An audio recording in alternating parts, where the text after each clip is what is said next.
Hello, welcome to पाठशाला study academy. Hope everyone is fine. सब मस्त हैं, अच्छे से हैं।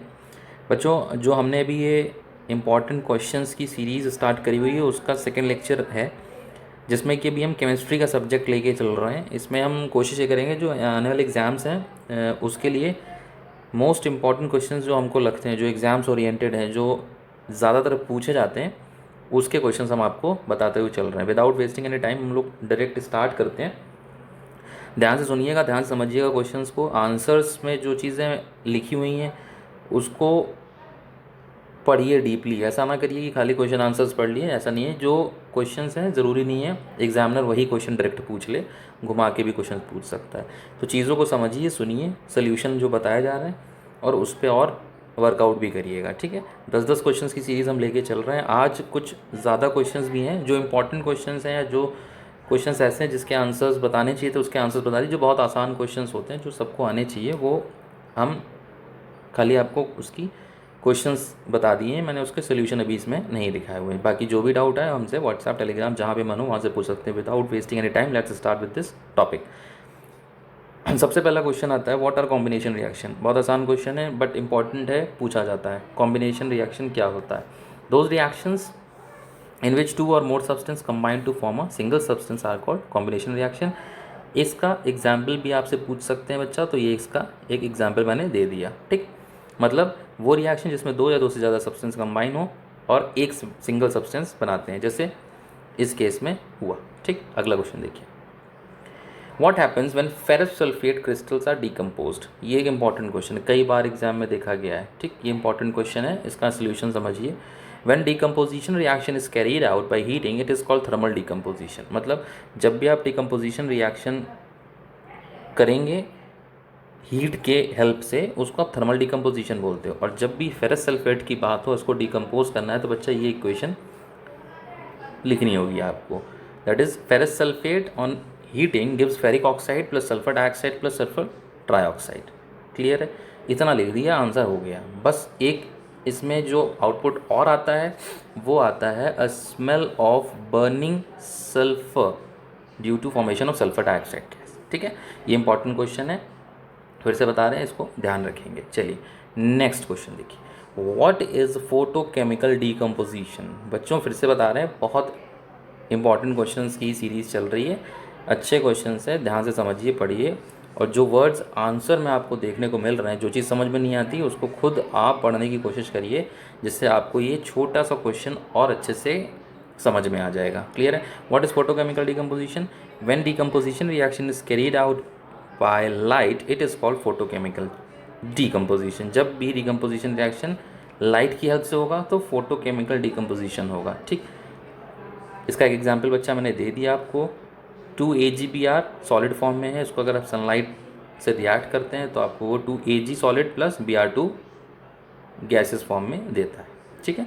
कलर दे रखा है, AgBr2 का येलो है और जो ऑप्टेन आपको Ag होगा वो ग्रे होगा, ठीक।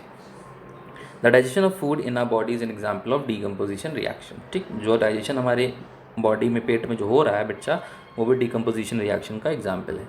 Next question, give the reactivity series of various elements. देखिए आसान क्वेश्चंस हैं, आंसर भी आसान है। क्वेश्चन पढ़ा बच्चों ने, रिएक्टिविटी सीरीज ऑफ वेरियस, अब क्या करना है इसमें? कुछ नहीं करना था, आपको ये लिखना है के मतलब सोडियम, कैल्शियम, मतलब फॉस्फोरस, सोडियम, कैल्शियम, मैग्नीशियम, इस तरीके से आपको पूरी एक सीरीज़ लिख देनी है, मोस्ट रिएक्टिव से लेके लीस्ट रिएक्टिव तक, ठीक है। Next, what are precipitation reaction. Precipitation word से मतलब आपको पता है क्या होता है? प्रेसिपिटेट, जिसमें आपको एक रेसिड्यू मिलता है। तो those reaction in which insoluble solid is obtained as form that separates from the solution is called precipitation reaction. उसको आप प्रेसिपिटेशन रिएक्शन बोलते हो, वो रिएक्शन जिसमें इनसॉल्युबल सॉलिड आपको मिले, ठीक है, आउटपुट में। अगला question, explain the term rancidity. ये देखिए बहुत आसान वर्ड है, रेंसिडिटी। पता तो वेल एंड गुड, नहीं पता तो दिक्कत। Rancidity is a very general term and in its most general meaning it refers to the spoil. जो फूड ख़राब हो गया हमारा, वो रेंसिडिटी, ठीक है। उसको टेक्निकल वर्ड हमने इसमें रेंसिडिटी यूज़ किया हुआ है। रेंसिडिटी का मतलब कि जो स्पॉइलेज हो जाता है फूड का, उसको बेटा हम रेंसिडिटी बोलते हैं। अनडिज़ायरेबल, जिसको आप कंज्यूम नहीं कर सकते, जिसका कंजम्पशन नहीं हो सकता, इसको आप रेंसिडिटी बोलते हो। ठीक है, अगला question, why food containing oil and fat are packed in nitrogen. Chips, Kurkure, Uncle Chips, Lay's, ये सब इसके अंदर जो गैस होती है नाइट्रोजन होती है, सबको पता है। तो इसके अंदर नाइट्रोजन गैस ही क्यों है?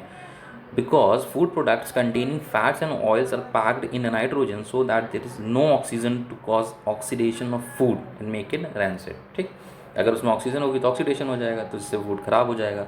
ऑक्सीजन को ख़त्म करने के लिए हम उसमें नाइट्रोजन गैस का फिलअप कर देते हैं, जिससे ऑक्सीडेशन प्रोसेस नहीं होता और फूड हमारा रैंसिड नहीं होता है।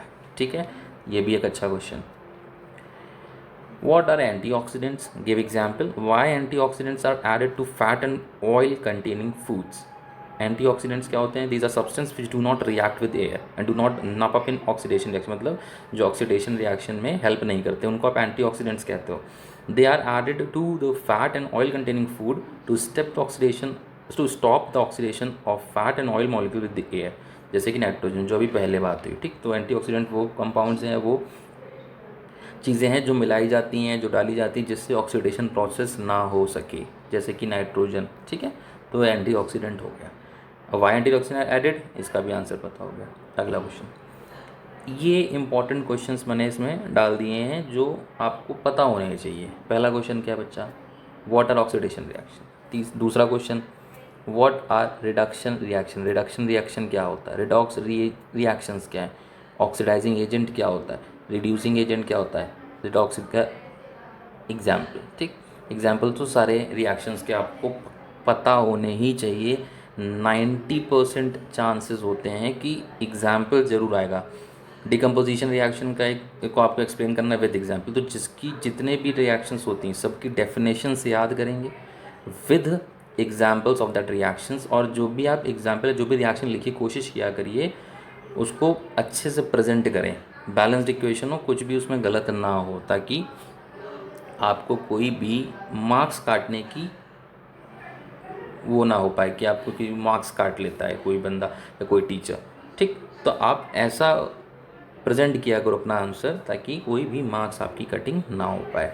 ठीक, तो बच्चों आज भी हमने आपको भी ये 8, 9, 10 क्वेश्चंस की सीरीज़ फिर से बता दी है। ठीक, फिर मिलेंगे 10 क्वेश्चन के साथ, नेक्स्ट चैप्टर के साथ, नेक्स्ट सब्जेक्ट के साथ। ठीक है, तो इस सीरीज़ में हम अपनी तरफ से जितने इंपॉर्टेंट क्वेश्चंस हैं आपको बताते हुए चल रहे हैं।